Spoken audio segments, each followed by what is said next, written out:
presence in Doha, and we're able to engage with and work with authorities on the ground. Go ahead. Thanks, Jen.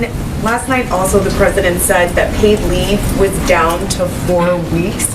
When he said that, did he mean that it would be a permanent program and that it wouldn't be sunsetted any time over the next decade?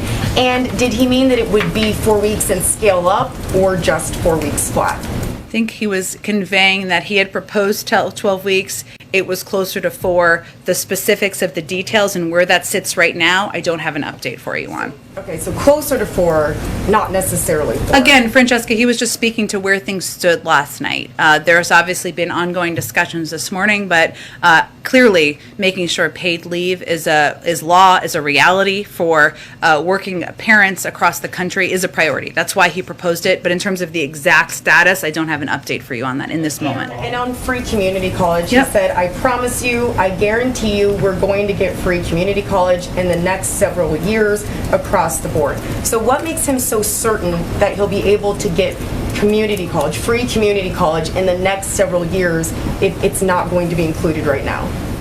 He's in the first 9 months of his presidency, and he knows and understands, as he said last night, that that making community college accessible, that ensuring we have a more educated workforce out in the country is in the interest of the private sector, in the interest of U.S. competitiveness, and certainly in the interest of the American people. There's still discussions about how to make community college more accessible, more affordable.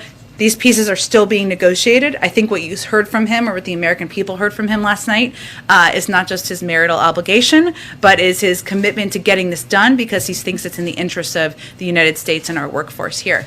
Go ahead. Thank you, Jen. Thank you. I'd like to ask first about test access and then about coronavirus origins.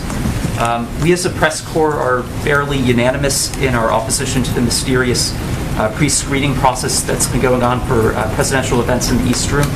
And so I'm hoping that you can demystify for us how White House staff are selecting which journalists get into these events. Is it first come, first serve, or something else?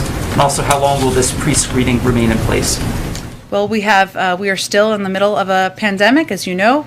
People are wearing masks in this room. As a reflection of that, we have certain requirements here as well among staff, and I think we don't have the size of numbers that we would all like to have in the East Room, and we hope that we make changes to that soon. The decisions made. Is that not important, that we're going to expand access and make sure more people can get into the East Wing? Everyone here, but how are the decisions made about who gets to go in? There's a limited number that we have based on how many people are attending as guests. I don't have any more information on that. Go ahead, Karen. I think we're going to move on. Go ahead. Thanks, Jen. Has the president spoken to Senators Manchin or Sinema today since the town hall last night? I don't have any updates on his call specifically, but we have been in regular touch with them, even through the course of the morning, from senior staff. You had said in answer to Phil's question that the president last night was focusing on the nitty-gritty details and that he was candid about where the negotiations stood. He was also much more candid in pointing out the roadblocks that Senators Manchin and Sinema have put up to some of the things he would like to do and what they're opposed to. Did he do that to try and move them through public pressure, or was it to lay the groundwork for what will be a scaled-back final deal on this? He was simply candidly answering questions. He also referred to Senator Sinema as someone who's smart as the devil, which he has used many times in the past to describe the vice president, to describe Rahm Emanuel. It's a point of endearment from him. He described Senator Manchin as a friend. He believes and continues to believe that he is negotiating and working with both senators in good faith, and that we all are working towards shared objectives. So he was simply answering questions that were asked by the audience and the moderator. Go ahead, George. Yeah, this follows a little bit on that. This week has been an interesting mix of inside game with his behind-the-scenes talks and outside game with Scranton and Baltimore. My question is whether the time has passed where speeches can be expected to be effective in moving any votes. I mean, do you think any member watched the town hall meeting and said, "Oh, that's going to change my vote"? I'm not sure that his audience were people who are currently residing in this area in this zip code, right? His audience was the American people who have questions about what this means for them, for childcare, and how it will help them. For people who really want to send their kids to pre-K but can't afford it. For people who are worried about paid leave and hoping that's a reality for them when they're at the point of having children or needing to care for loved ones. And so this was really, the audience was really the public and the American people, and the vast majority of questions came from individuals in the audience last night. Isn't it fair to say the important thing right now is him working his relationships and the inside game to get the votes? Has been important from the beginning, and the president has obviously played a key role here in bringing different viewpoints together toward a shared path forward. That's the role that he has played as president, the role he promised to play when he ran for president.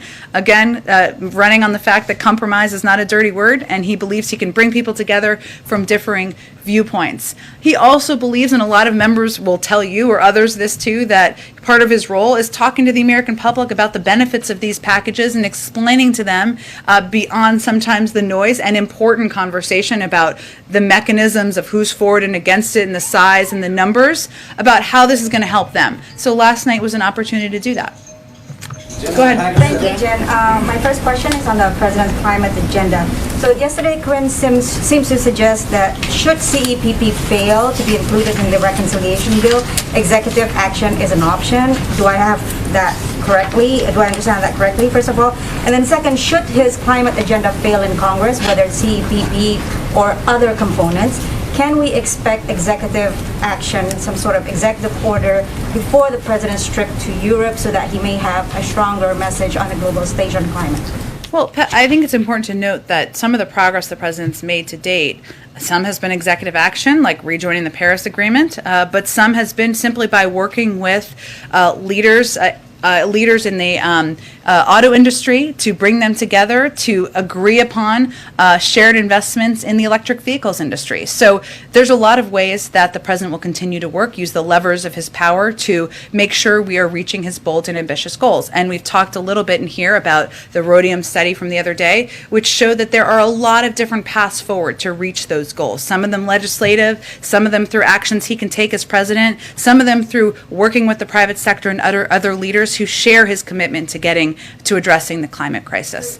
Closing that option. My second question. I actually don't think that's the case. So just to be clear, what was your question? Just to be clear for the record here. Executive action before the president leaves for Europe next week. I think what I was giving for you is a contextual answer on how we're going to achieve our climate objectives, which is, of course, what he's going to go to Paris, Paris, we're not going there, but what, it was like a little, I wish, what he's going to talk about when he's in Glasgow. And I think what leaders will understand is that there are a lot of paths to get there. This is a president who's committed to addressing the climate crisis. He's taken executive action. He's also brought leaders together. And as you heard him say last night, he's confident that we can get this passed and get the biggest climate bill passed through Congress in the near term. Go ahead. I have a second question, Jen. Sorry. And I'm going to try this again. I know you've answered the question on Taiwan like 10 times already, but as you said yourself, words matter. So my question is, did the president simply misspoke last night, or was he actually sending a signal that there may be some sort of informal shift that the U.S. commitment towards Taiwan may be more firm? His policy has not changed, but that's, I think, important for people to know and understand. Go ahead.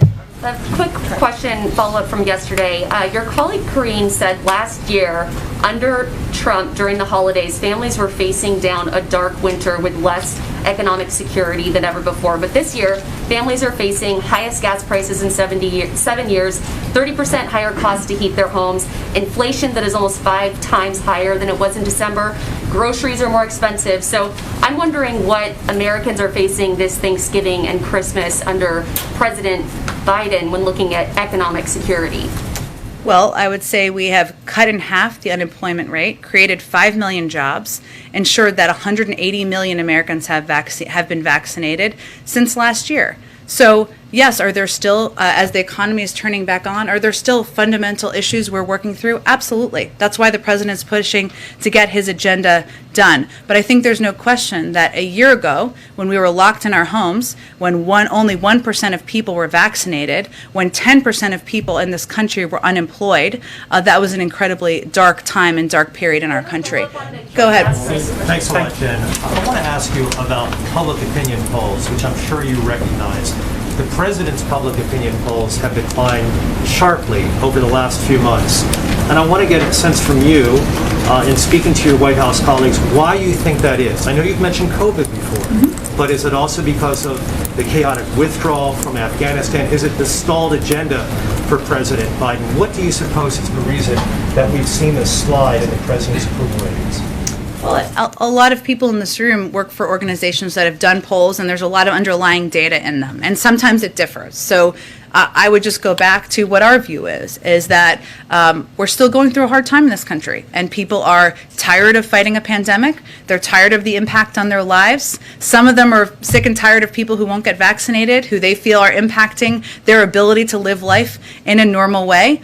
Some people are still fearful for loved ones, and we all thought that it would be over at this point in time. Obviously, the Delta variant and other factors have led to this to be extended. So there's no question that the fatigue with COVID is impacting people around the country. The president understands that. He's empathetic to that, and he knows that the best thing he can do is help get COVID under control, continue to work to address some fundamental issues in our economy, put people back to work, and that's what he's focused on every day. Turn things around, Jen. What's the way? Is it just getting victories? Is it passing the bipartisan infrastructure bill? What's the way that you think President Biden can turn around these sliding approval ratings? He can keep his head focused on doing the job as president, leading the American people, putting in place fundamental changes that will make people's lives better. Go ahead, Shelby. Thanks. The DHS secretary said, I think it's just about a month ago now, that the investigation into the horseback Border Patrol agents was being completed in days, not weeks. Has the White House received any update on this investigation? Was there any conclusion on whether these Border Patrol agents were whipping migrants? It's really under the Homeland Security Department. I can check with them and see what the status is. I know what he said at the time, and I will see if there's any particular update on that. Is the White House in active communication with the DHS on this? Like, do we know why? Yes, but they're overseeing the investigation. So I would point to them on any update on the status. Go ahead. Okay, one more. Go ahead. Thanks, Jen. Seeing what we're witnessing happen in Haiti right now, with the threat of the 17 missionaries starting to be killed, is there any conversation within the administration to stop deportations that are happening, or using the administration's power to grant humanitarian parole? What's being done, or even adding U.S. military presence on the ground? So what I think it's important to note here is obviously we are working around the clock to bring these people home. They're U.S. citizens, and there has been targeting over the course of the last few years of U.S. citizens in Haiti and other countries too. It's not the only country, but since we're talking about Haiti, and for kidnapping for ransom. That is one of the reasons that the State Department issued the warning they did in August about the risk of kidnapping for ransom. So this is a little bit of a different category of individuals in the country and what they're being targeted for. That's why we issued that warning. At the same time, we are continuing to provide humanitarian assistance, to work with officials on the ground, to work through our embassy, to certainly address the underlying conditions as people in the country attempt to move forward or try to recover from a combination of the earthquake and the assassination of the leader. Thanks so much. Again, I think it's important to note that these individuals were U.S. citizens who were targeted. So we're working to bring them home. Obviously, the Department of Homeland Security and State does evaluate any conditions before they send people back to any country, as they've done here, and there has been no change. Thank you, everyone. Thank you, Jen. You too. Thank you.